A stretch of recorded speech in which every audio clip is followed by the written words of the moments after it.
Ο αέρας που φυσάει τις τελευταίες 2 ώρες, Αντώνη, κυρίες και κύριοι, έχει χαροποιήσει μικρούς και μεγάλους που ανέβηκαν εδώ στο Φιλοπάπου και δεν έφυγαν από την Αθήνα, καθώς είδαν μετά από πολλές προσπάθειες, πολλών ωρών, τους χαρταετούς τους να πετούν στον ουρανό.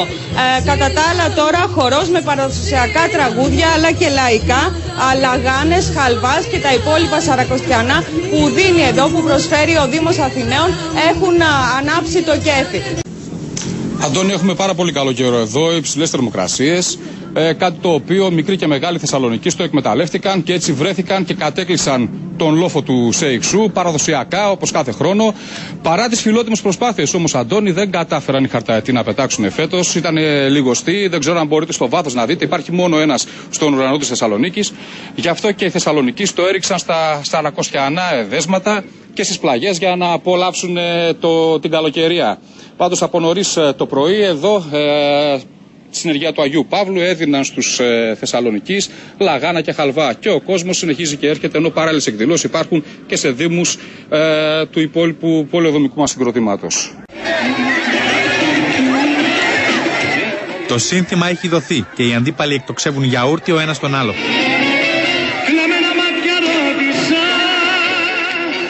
Με τα χέρια ή με ολόκληρους κουβάδες προσπαθούν να περιλούσουν τους εχθρούς.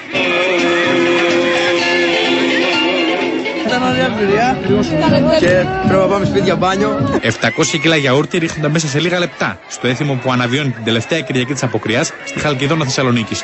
Είναι θεσμός, είναι ένα έθιμο παλιό, το φέραν οι πρόγονοί μας από την πόλη. Από εκεί κατάγεται το πλειονότητα του πληθυσμού του χωριού μας.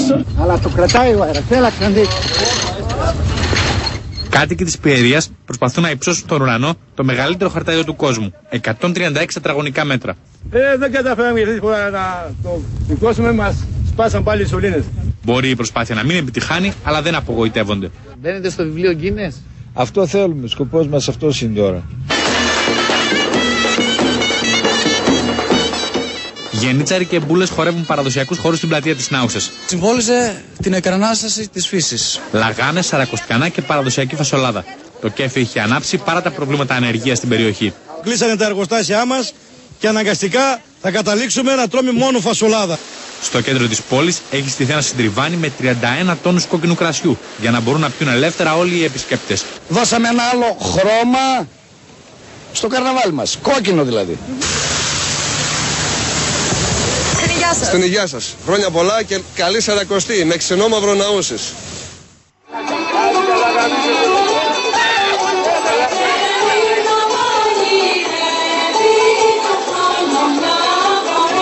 Στον Τύρναβο αναβίασε τον Μπουρανί, το περίφημο έθιμο των φαλών. Σήμερα ο Τύρναβος γυρίζει ανάποδα στο πατροπαράδοτο έθιμο του Μπουρανί, το οποίο είναι από τα πανάρχια χρόνια. Οι βρωμολογίες επιτρέπονται, η καθημερινότητα ανατρέπεται, ο κόσμος διασκεδάζει. Οι επισκέπτες προσκυνούν το φαλό και πίνουν τσίπουρο Τυρνάβου. Η τρίτη χρονιά που έρχομαι είναι πολύ καλό. Το δοκιμάζετε κάθε χρόνο? Κάθε χρόνο. Γι' αυτό έρχομαι. Οι γυναίκες στο βάθος το κρατάρει κρυφό, αλλά η χαρά τους νομίζω μετράει. Προσκυνήσατε το φαλό? Και μια γυναίκα τι πιο φυσιολογικό ρε παιδιά.